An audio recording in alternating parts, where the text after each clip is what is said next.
नमस्कार, मैं निशांत एक बार पुनः आप सभी का बंदन अभिनंदन इस्तकबाल करता हूं आपके अपने प्लेटफॉर्म संभव एजुकेशन क्लासेस पर। साथियों, प्यारे भाइयों बहनों, हम लोग शुरू करने वाले हैं आज आपका 9वां चरण और इसमें हम लोग 321 से आगे 360 तक पढ़ेंगे। ठीक है, तो आप सभी लोग दिल थाम के बैठिए।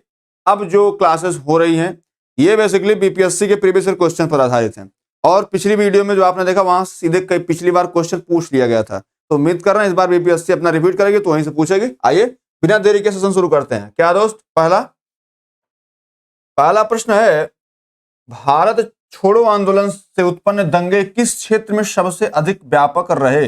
बिहार में, बंगाल में, गुजरात में, संयुक्त प्रांत में? अपना उत्तर निम्नांकित कूटों में से चुने। पहला, दूसरा, केवल पहला, दूसरा और तीसरा, पहला और चौथा। 1996 प्रश्न है दोस्त, बताइए। भारत छोड़ो आंदोलन हुआ कब था दोस्त? ये हुआ था 9 अगस्त 1942 को। ठीक है, 9 अगस्त 1942 को भारत छोड़ो आंदोलन शुरू हुआ था और इससे उत्पन्न दंगे जो है दोस्त, इससे उत्पन्न दंगे बिहार, यूपी मतलब उस टाइम यूनाइटेड प्रोविंस था, संयुक्त प्रांत हुआ करता था, उसमें बड़े व्यापक रहे थे दोस्त। इसमें देख लीजिए आपका एक तो बिहार और दूसरा संयुक्त प्रांत, तो पहला और चौथा कहां दिख रहा है? ऑप्शन नंबर डी आपका बिल्कुल सही। आगे बढ़ते हैं दोस्त।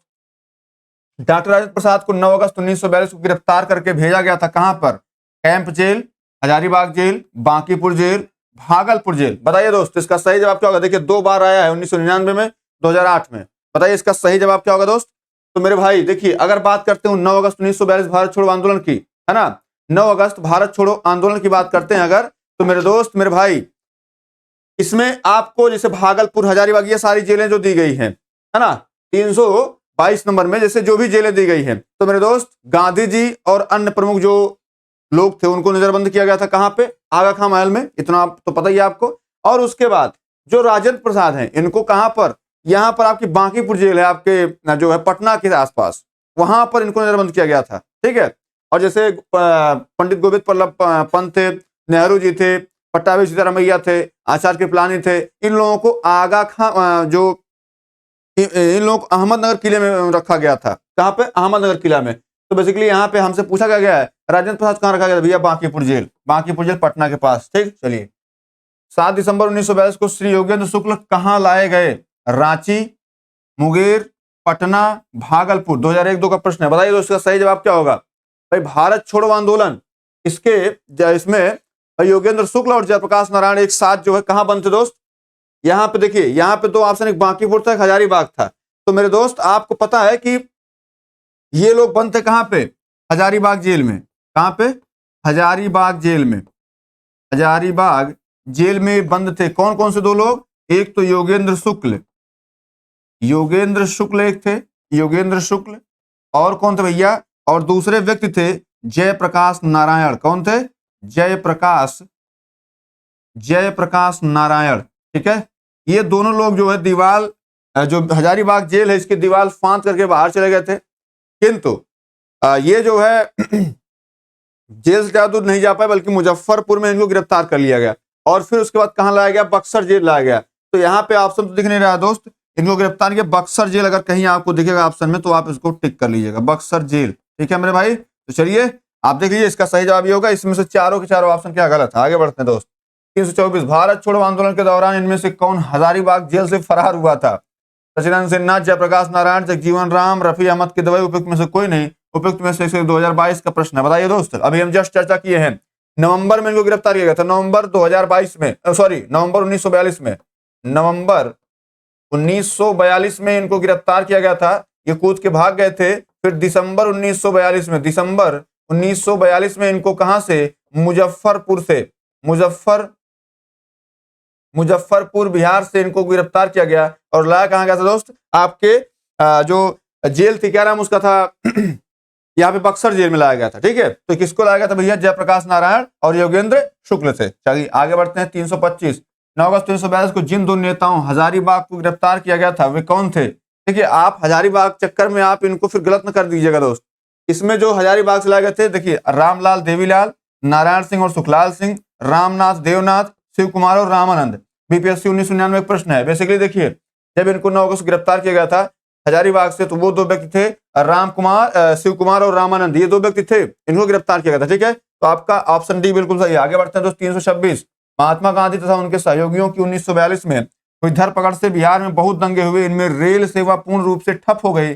उसमें अधिकतम कौन प्रभावित था, कौन जिला प्रभावित था? मुंगेर था, गया था, पटना था, शाहाबाद था। 1999 का प्रश्न ये भी है, बताइए दोस्त इसका सही जवाब। तो आपको पता है 1942 में भारत छोड़ो आंदोलन के दौरान जब गांधी जी, नायडू जी, इन लोगों को जो है दमन चक्र चला करके बंद किया गया, उसी रात तो आगा खा पैलेस में बंद कर दिया गया, और उनके खिलाफ, उस गिरफ्तारी के खिलाफ जो ये पुलिस का जो कार्रवाई थी, उसके खिलाफ हिंसक जो है आंदोलन हुए, जो पुलिस थानों, रेलवे स्टेशन था, डाकघरों पर हमले किए गए, रेल लाइनें उखाड़ दी गई, जिससे रेल सेवा पूरी तरह से ठप हो गई। और इस संबंध में 2 जगह, मद्रास और बंगाल, सबसे अधिक प्रभावित हुए। मद्रास और बंगाल सर्वाधिक प्रभावित, लेकिन बिहार में अगर आपसे पूछे कि भाई सबसे सर्वाधिक घटना कहां हुई थी, तो वो हुई थी आपके पटना में। ऑप्शन सी बिल्कुल सही है। आगे बढ़ते हैं दोस्त, 327, जयप्रकाश नारायण को राष्ट्रीय स्तर के नेता की पहचान किस संदर्भ में मिली? भारत छोड़ो आंदोलन, कांग्रेस समाजवादी की स्थापना, भूदान आंदोलन, उनको कांग्रेस कार्यकारिणी समिति का सदस्य बनाया जाना। देखिए दोस्त, कांग्रेस समाजवादी दल की स्थापना तो 1934 में इन्होंने कर ली थी। कहां पे? पटना में। मामला क्लियर है ना? तो भैया यहां से ये काम तो हो गया था इनका, लेकिन भूदान आंदोलन ये तो अभी लास्ट में चलाएंगे, कौन? विनोबा भावे चलाएंगे। ठीक है, तो ये तो ऐसे गलत हो गया, ये भी गलत हो गया, ये तो पहले से गलत है। आपका भारत छोड़ो आंदोलन 9 अगस्त 1942, 9 अगस्त 1942 हुआ। ये था दोस्त कि नवंबर 1942 में ये इनको गिरफ्तार किया गया था, और ये लोग हजारीबाग की जेल 9 नवंबर 1942 को कूद करके दीवार फांद करके भाग गए थे। जब ये भाग गए तो फिर इनको गिरफ्तार किया गया, कब? दिसंबर 1942 में।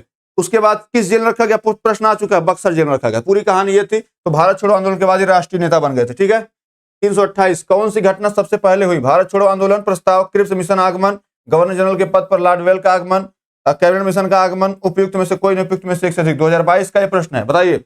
एकदम आपको फैक्चुअल अगर याद रहेगा तभी आप जो है इसको याद कर पाएंगे, इसको तभी आप याद कर पाएंगे। अन्यथा जैसे अब भारत छोड़ो आंदोलन प्रस्ताव, जाहिर सी बात है 8 अगस्त 1942 को। ठीक है, क्रिप्स मिशन मार्च में आ गया था, मार्च 1942।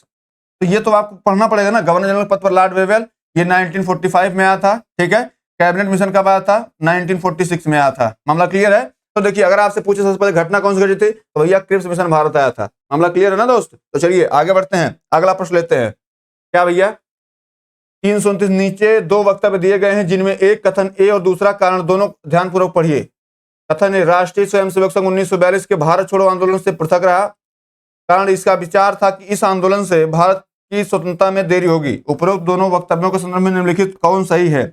ए और बी दोनों सही है, और ए सही की व्याख्या करता है। ए और आर दोनों सही है, परंतु ए सही व्याख्या नहीं करता है। ए सत्य है परंतु आर असत्य है, ए असत्य है परंतु आर सत्य है। बताइए, 1995 प्रश्न है। देखिए दोस्त, ये बात बिल्कुल सही है। राष्ट्रीय स्वयंसेवक संघ जो है किसी भी स्वतंत्रता आंदोलन में भाग नहीं लिया था। ठीक है, लेकिन ये जो कारण इसको बताया गया, तो ये कारण ही गलत इसका है। तो एक तो सत्य है, लेकिन दूसरा क्या असत्य है? ऑप्शन नंबर सी आपका क्या होगा? बिल्कुल सही हो जाएगा। आगे बढ़ते हैं दोस्त, 330, भारतीय राष्ट्रीय सेना आईएनए की स्थापना किस वर्ष हुई थी?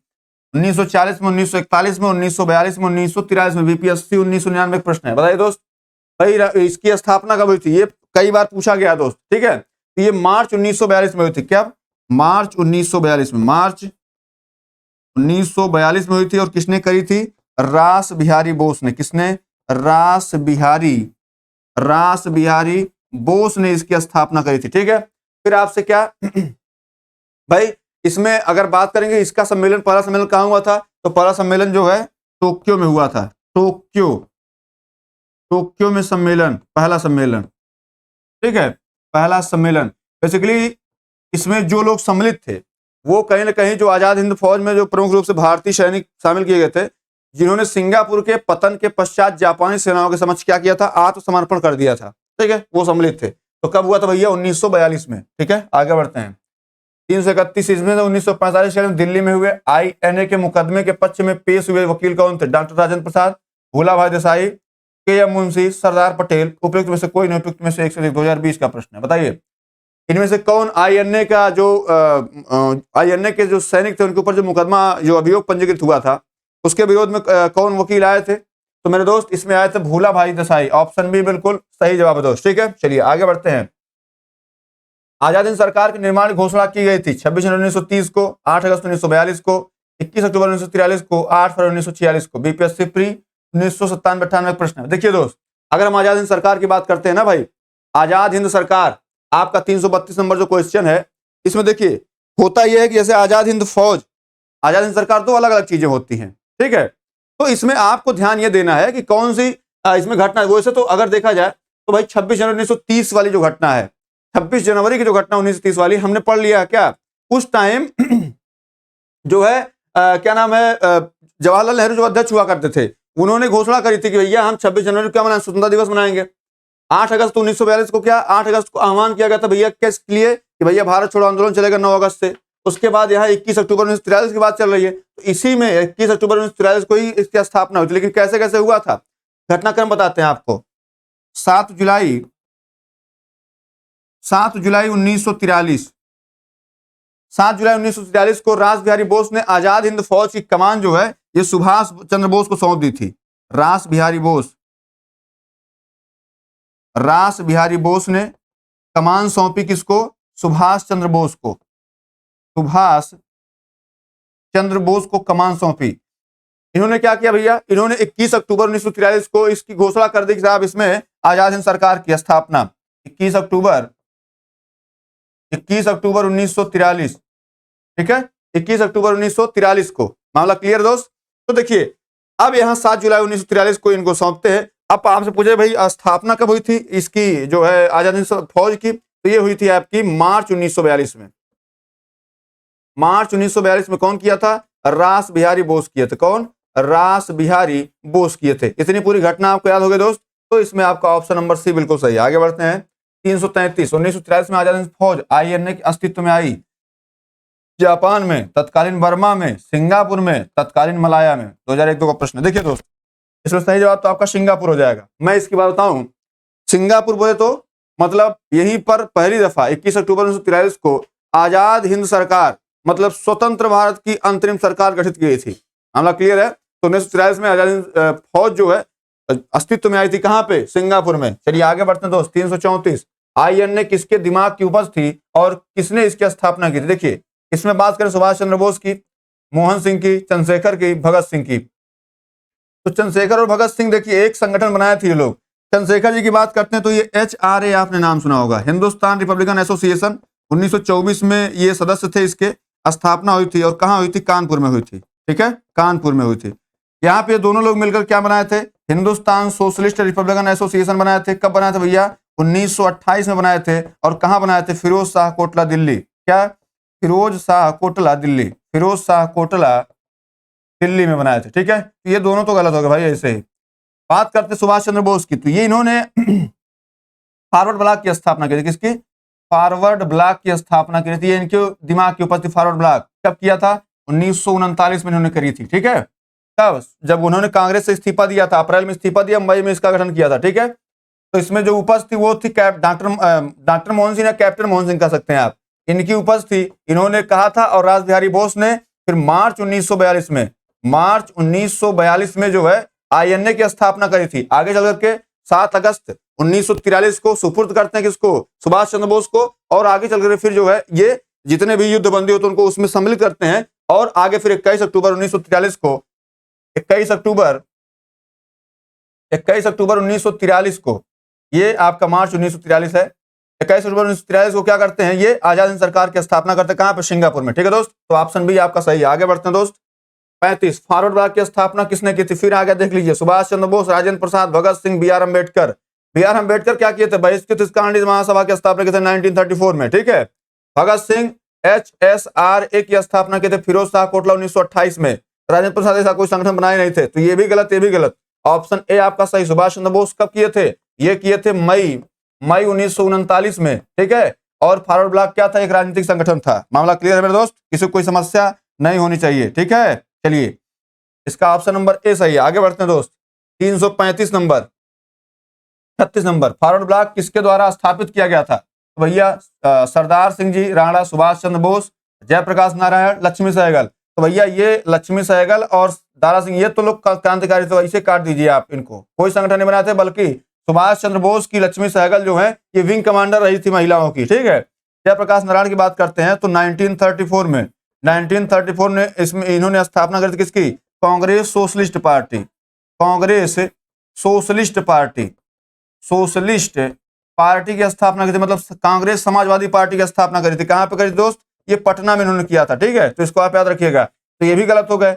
बसते कौन? Forward block Subhash Chandra Bose, option भी बिल्कुल सही है। आगे बढ़िए दोस्त, 337 नंबर, सुभाष चंद्र बोस के नाम के पहले सम्मान सूचक नेताजी किस देश में जोड़ा गया? भारत में, इटली में, जर्मनी में, जापान में? उपयुक्त में से कोई नहीं, उपयुक्त में से एक से अधिक। 2022 का प्रश्न है, बताइए दोस्त इसका सही जवाब क्या होगा। देखिए, सुभाष चंद्र बोस के नाम के पहले सम्मान सूचक नेताजी के जो प्रयोग हुआ दोस्त, ये हुआ है जर्मनी की सरकार के द्वारा। जर्मनी में एक था हिटलर, उसने जो है इनको सूचित किया था, नेताजी के नाम संबोधित किया था। मामला क्लियर है? तो अब इसी के आगे फिर जब 1939 में फॉरवर्ड ब्लॉक की स्थापना करते तो घूमना शुरू करते हैं, एक एक जगह अलग अलग जगह। तो जर्मनी की विदेश मंत्रालय ने इनको नेताजी की उपाधि मतलब ऐसे दिया था, कह सकते हैं प्रमाणिक तौर पर दिया था। ऐसे नहीं कि हमारा मन है बोल दे महात्मा तो हम महात्मा बोल दिए ना, एकदम बढ़िया से प्योरीफाई करके दिया था, ठीक है। चलिए आगे बढ़ते हैं। 338, सच्चिदानंद सिन्हा किसके साथ जुड़े थे? भारत छोड़ो आंदोलन, दांडी मार्च, सविनय अवज्ञा आंदोलन, इनमें से किसी के साथ नहीं? आपको पता है सविनय अवज्ञा आंदोलन भाई ये हुआ था आपका अप्रैल 1930 में, अप्रैल 1930 में हुआ था। दांडी मार्च शुरू हुआ था मार्च 1930 में और खत्म हुआ आपका 6 अप्रैल 1930 को। भारत छोड़ो आंदोलन 9 अगस्त 1942, ठीक है, 9 अगस्त 1942 को शुरू हुआ था। अब बताइए किसी में थे क्या? किसी में नहीं थे। सच्चिदानंद सिन्हा जो है संविधान सभा के अस्थायी अध्यक्ष थे। क्या थे? अस्थायी अध्यक्ष रहे दोस्त। क्या? अस्थायी अध्यक्ष रहे। मामला क्लियर है? इसका सही जवाब हो जाएगा ऑप्शन डी, इनमें से कोई नहीं। आगे बढ़ते हैं दोस्त, 339, अखिल भारतीय फॉरवर्ड ब्लॉक की स्थापना के लिए सुभाष चंद्र बोस से कौन जुड़े और आईएनए आंदोलन के साथ भी जुड़े रहे? जयप्रकाश नारायण, बैकुंठ शुक्ल, शीलभद्र याजी, राम नारायण प्रसाद। उपरोक्त में से कोई नहीं, उपरोक्त में से एक से अधिक। 2016 का प्रश्न है, बताइए तो इसका सही जवाब क्या होगा। तो भैया आपको पता है जेपी किससे थे? सोशलिस्ट समाजवादी आंदोलन से थे, समाजवादी आंदोलन से थे, इनका कोई मतलब नहीं था। बैकुंठ शुक्ल ये तो ये राष्ट्रवादी व्यक्ति जुड़े नहीं थे। यहाँ पे राम नारायण प्रयास, ये भी शीलभद्र याजी जो है बिहार के थे। आपके कहाँ के थे? बिहार के थे।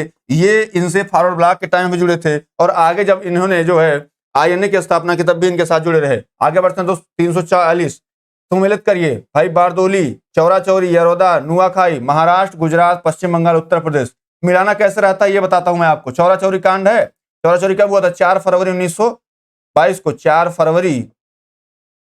फरवरी 1922 को हुआ था। कहां हुआ था भैया? उत्तर प्रदेश में। मतलब बी का 4 किसी में दिख रहा है तो भाई बी का 4 यही ना है। अब आपको बताएं महाराष्ट्र, जैसे बारदोली सत्याग्रह हुआ था। बारदोली हुआ कहां था दोस्त? तो बारदोली सत्याग्रह कहां हुआ था? 1928 में हुआ था। कहां पे हुआ था? गुजरात में होता। मामला क्लियर है? तो ये आपका ए का 2 होगा। ए का 2 यहाँ दिख रहा है, यहाँ दिख रहा है, देख लीजिए इसमें तो मिल ही रहा है ना। यरौदा जेल कहाँ भैया? यरौदा जेल पूरे महाराष्ट्र, यहीं पे तो जो है गांधी जी को बंद किया गया था और वहीं पे हुआ था क्या? पूना पैक्ट समझौता हुआ था 1932 वाला, ठीक है। तो भैया यहाँ मिल गई, तो सी का 1 हो गया। और नुआखाली कहाँ भैया? पश्चिम बंगाल में है, 3 हो गया। ऑप्शन सी क्या आपका बिल्कुल सही है। आगे बढ़िए दोस्त, 341, कैबिनेट मिशन भारत में कब आया था? फरवरी 1942 में, मार्च 1942 में, अप्रैल 1942 में, मई 1942 में। उपरोक्त में से कोई नहीं, उपरोक्त में से एक से अधिक। आपको पता है मेरे दोस्त, यहां से कई प्रश्न बनते हैं। कैबिनेट मिशन जो आपका कैबिनेट मिशन है, तो आपको एक चीज पता है भाई, कैबिनेट मिशन नहीं बल्कि अगर हम बात करें मार्च 1942 में यहां आया था कौन? ये आया था आपका कैबिनेट मिशन से पहले जो मिशन आया था, क्या नाम उसका, नाम नहीं याद रहा मुझे, वो आया था, ठीक है। कैबिनेट मिशन 1946 में आया था। कब आया था? 1946 में आया था, ठीक है। अभी नाम याद आएगा लिख दूंगा, आपको तो पता ही होगा भाई। 1946 में आया था। कब आया था 1946 में? 24 मार्च को आया था। क्या? 24 मार्च 1946 को कैबिनेट मिशन भारत आया था, ठीक है। और इसमें अध्यक्ष कौन थे ये पूछा जाता है आपसे, तो इसमें 3 लोग आए थे। कौन कौन से? सर पैथिक लॉरेंस,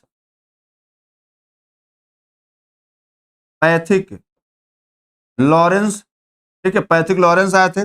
दूसरे नंबर पर जैसे एक तो पैथिक, ये तो अध्यक्ष थे। हाँ माफ करिएगा, 42 में कौन आया था? क्रिप्स मिशन आया था। नाम मुझे नहीं याद आ पा रहा था, क्रिप्स मिशन आया था, ठीक है। दूसरा कौन था? स्टैफोर्ड क्रिप्स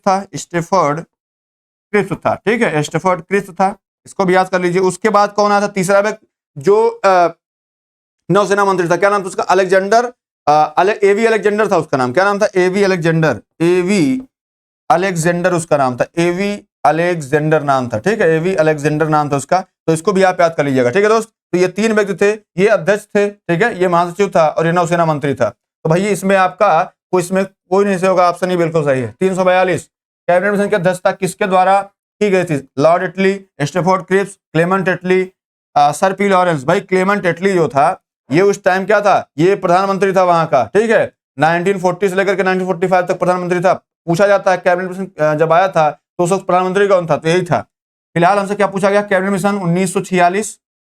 भाई आपको डेट याद है? 24 मार्च 1946 को पूछा गया था। तो ये भैया sir P Lawrence, sir Pethick Lawrence थे। पी लॉरेंस, पी को पैथिक को पी लिख दिया है। 343 इनमें से कौन कैबिनेट मिशन के सदस्य नहीं थे? भैया Pethick Lawrence, Wavell, Stafford Cripps, A V Alexander. तो आपको पता ही मेरे भाई, पैथिक लॉरेंस तो अध्यक्ष था, स्टैफोर्ड क्रिप्स भी था और एवी अलेक्जेंडर, बेवेल नहीं था, ठीक है, सदस्य नहीं थे। तो ऑप्शन आपका भी हो जाएगा, बेवेल नहीं था, ठीक है। चलिए आगे बढ़ते हैं दोस्त। वह कौन सा कांग्रेस अध्यक्ष था जिसने क्रिप्स मिशन व लॉर्ड वेवेल दोनों से वार्ताएं की थी? अबुल कलाम आजाद, जवाहरलाल नेहरू, जेबी कृपलानी, राजगोपालचारी। तो मेरे दोस्त अबुल कलाम आजाद जो है ये 1940 से लेकर के 1946 तक क्या रहे? कांग्रेस के अध्यक्ष थे। क्या थे? कांग्रेस के अध्यक्ष, लगातार 6 साल कांग्रेस के अध्यक्ष थे, ठीक है। 1947 में जो है 1946 1947 जेबी कृपलानी थे, उसके बाद फिर राजेंद्र प्रसाद इनके स्थान बने थे, ठीक है। ऐसे क्रम चलता रहा है। तो बेसिकली अगर आपसे पूछे कौन बात किया दोनों से, तो अध्यक्ष जब ये रहे थे ये भी बात किए थे, ठीक है। चलिए 345 अंग्रेजों द्वारा भारतीयों को 1947 में सत्ता हस्तांतरित किए जाने के समय कांग्रेस अध्यक्ष कौन था? आप देखिए 1947 की बात कर रहे हैं दोस्त। इस समय अध्यक्ष कौन था? जवाहरलाल नेहरू थे, राजेंद्र प्रसाद थे, अबुल कलाम आजाद थे, जेबी कृपलानी थे। हमने क्या कहा? अगर आप सोच रहे हैं अबुल कलाम आजाद तो बिल्कुल गलत है। क्यों? क्योंकि ये 1946 में क्या हो गए थे भैया, इनको हटा दिया गया था। चलो भैया बहुत हो गया, आप आराम करिए आप, ठीक है।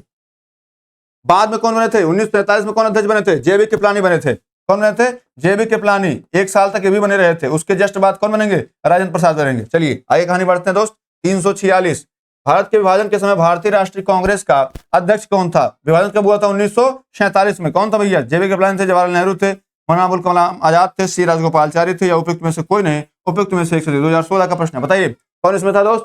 तो भाई भारत के आजादी के समय, अगर ये कहे कि भारत के आजादी समय या भारत के बंटवारे के समय कौन अध्यक्ष था, तो भैया इसमें आपको एक चीज समझनी है, कौन अध्यक्ष थे? ये थे जेबी कृपलानी, ठीक है। चलिए आगे बढ़ते हैं दोस्त।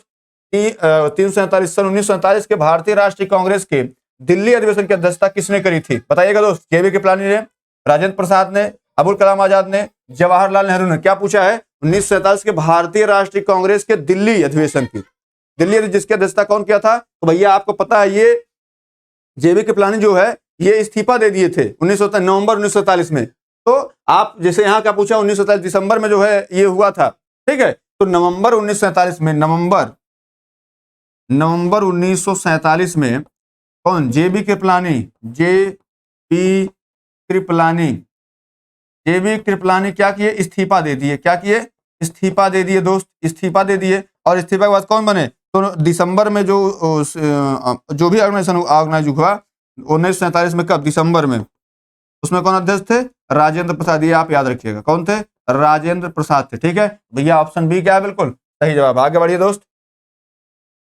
इलाहाबाद में संपन्न कांग्रेस कार्यकारिणी समिति की बैठक अप्रैल मई 1942 में निम्नलिखित सदस्यों में से एक सदस्य भारत के नाजीवाद, फांसीवाद तथा साम्राज्यवाद विरोधी निश्चित रुख के कारण जापान के विरुद्ध गोरिल्ला युद्ध की अपनी योजना के पक्ष में बहुमत जुटाने में सक्षम हुए थे। वे कौन थे भैया? सुभाष चंद्र बोस थे, सरोजिनी नायडू थी, मौलाना आजाद थे, मौलाना आजाद या जवाहरलाल नेहरू। तो भैया आपको पता है 1933 में ये गए थे कहां पे? ये गए थे क्या नाम है, 1933 में ये गए थे जापान, ठीक है।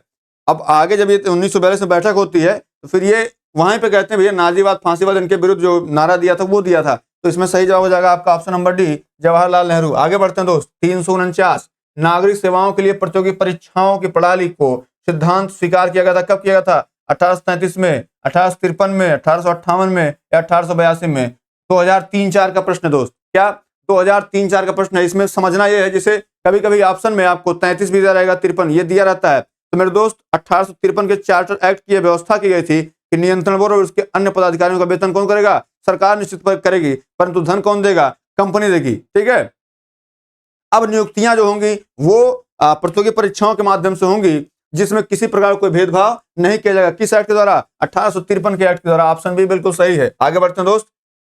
350 निम्नलिखित में से किस अधिनियम के तहत लॉर्ड कॉर्नवालिस को अपनी काउंसिल के फैसलों को रद्द करने का अधिकार मिला था?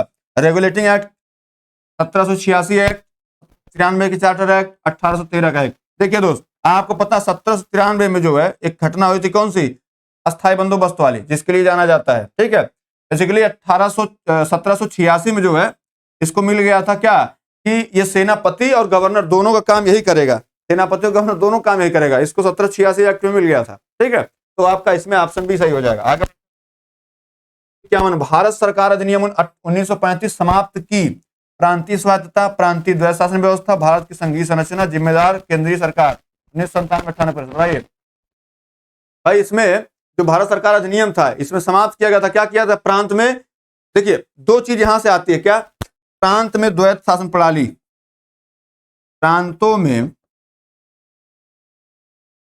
प्रांतों में दोनों चीज आपको हम पढ़ा देते हैं ताकि ये यहां से जो भी 2-3 प्रश्न बनता है आप कभी गलत नहीं करें। प्रांत में द्वैध शासन प्रणाली, द्वैध शासन प्रणाली, भाई द्वैध शासन प्रणाली सबसे पहले वही लागू किया था, कौन? क्या नाम था उसका? वारेन हेस्टिंग्स से पहले जो था, है ना, क्लाइव लागू किया था। उसके बाद वारेन हेस्टिंग्स क्या किया? उसको बंद कर दिया, भाई उसको बंद कर दिया कि ये नहीं सही सिस्टम है। उसके बाद प्रांतों में शासन कब लागू की गई थी? 1919 में। कब? 1919 में लागू की गई थी, लेकिन क्या हुआ कि ये सफल नहीं रही, इसलिए इसको क्या किया गया? प्रांतों में 1919 में क्या हुआ? लागू की गई। और समाप्त कब हुई दोस्त? समाप्त हुई 1935 में, 1935 के अधिनियम के द्वारा। और इसी 1935 के अधिनियम के द्वारा, 1935 के अधिनियम के द्वारा,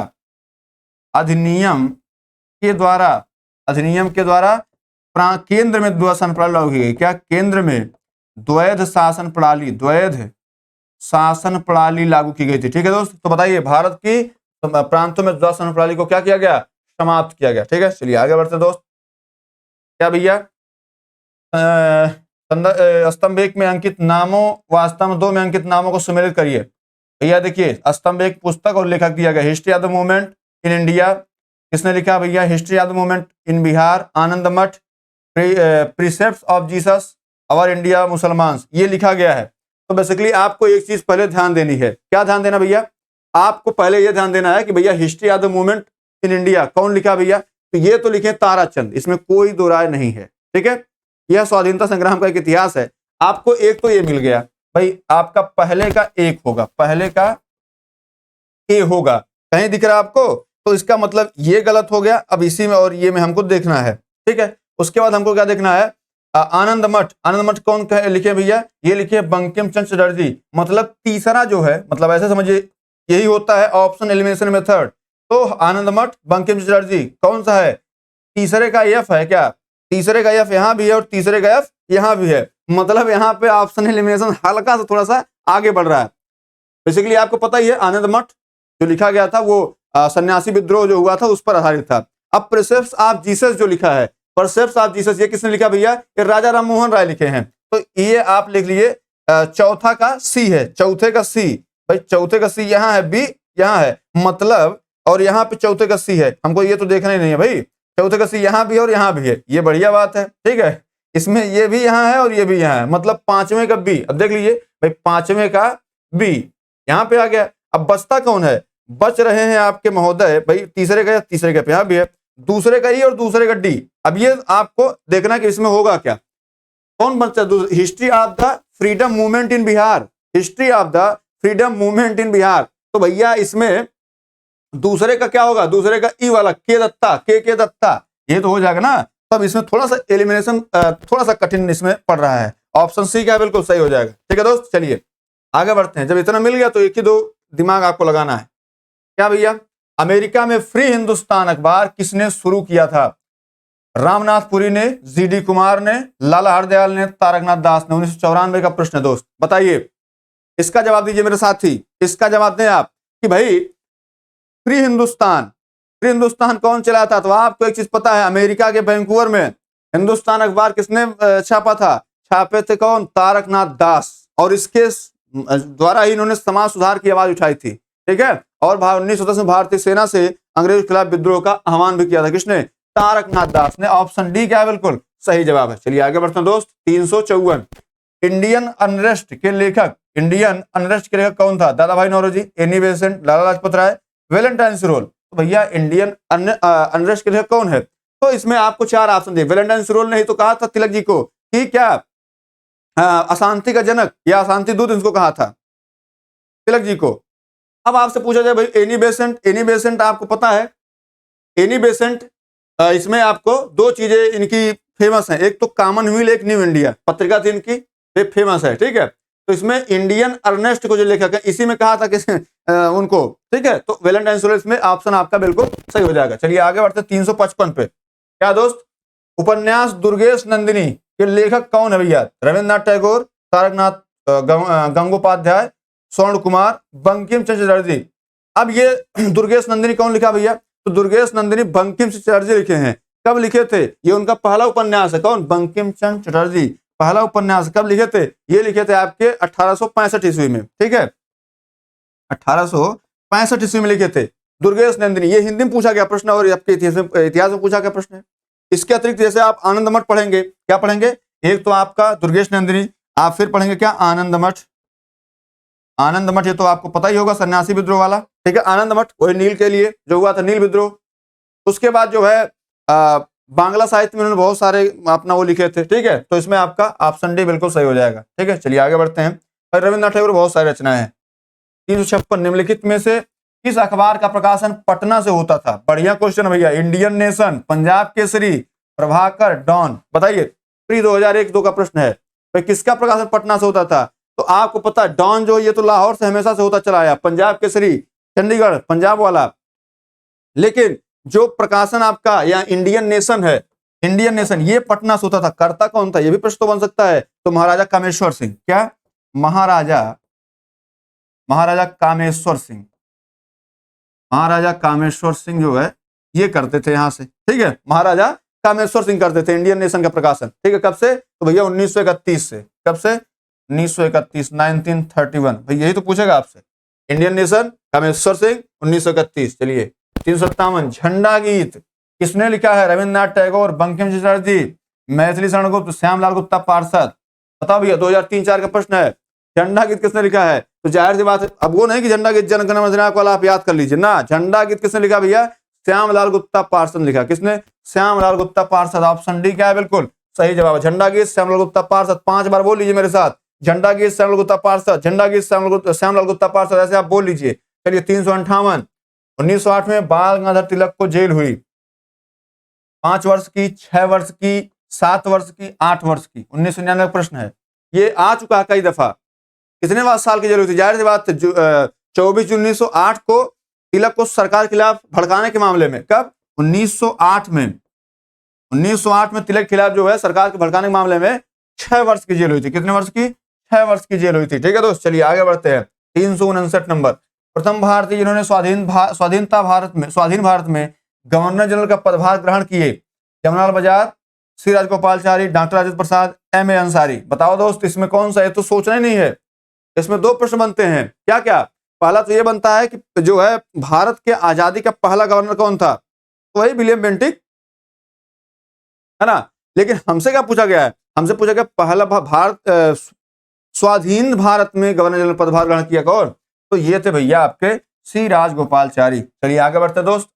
अंतिम प्रश्न, निम्न में कौन से प्रसिद्ध भारतीय गुरुदेव के नाम से जाने जाते थे? रविन्द्रनाथ टैगोर, श्री राजगोपालचारी, लाला लाजपत राय, B.R. अम्बेडकर। बताइए इसमें सही जवाब क्या होगा दोस्त? कौन से गुरुदेव के रूप में कौन जाने जाते? भैया ये थे आपके रविन्द्रनाथ टैगोर। ठीक है, लाला लाजपत राय पंजाब केसरी। क्या? पंजाब केसरी। ठीक है, हमारा क्लियर है? ये कहानी इनकी थी। ठीक है, हालांकि रविन्द्रनाथ टैगोर जो है इनको 1913 में इनकी जो पुस्तक थी, रविन्द्रनाथ टैगोर को इनकी पुस्तक 1913 में इसके गीतांजलि के लिए, इसके लिए गीतांजलि, एक गीतांजलि के लिए जो है इनको पुरस्कार भी मिला था। कौन सा? नोबेल पुरस्कार। गीतांजलि नोबेल पुरस्कार, नोबेल पुरस्कार मिला था। ठीक है, नोबेल पुरस्कार मिला था दोस्त। मामला क्लियर है? और इनको गुरुदेव के नाम से लोग जानते थे। तो मेरे दोस्त, मेरे भाई, आज की क्लास आपकी यहीं तक रहेगी, इस उम्मीद के साथ कि आपको क्लास बेहद पसंद आई होगी। अब मैं आपसे विदा लेना चाहता हूं, थोड़ा सा मैं तेजी करता हूं ताकि कम समय में आपको बेहतर चीजें समझा सकूं और आपका भला अच्छे से हो पाए। ठीक है दोस्त, तो अब याद दीजिए, नमस्कार, जय हिंद।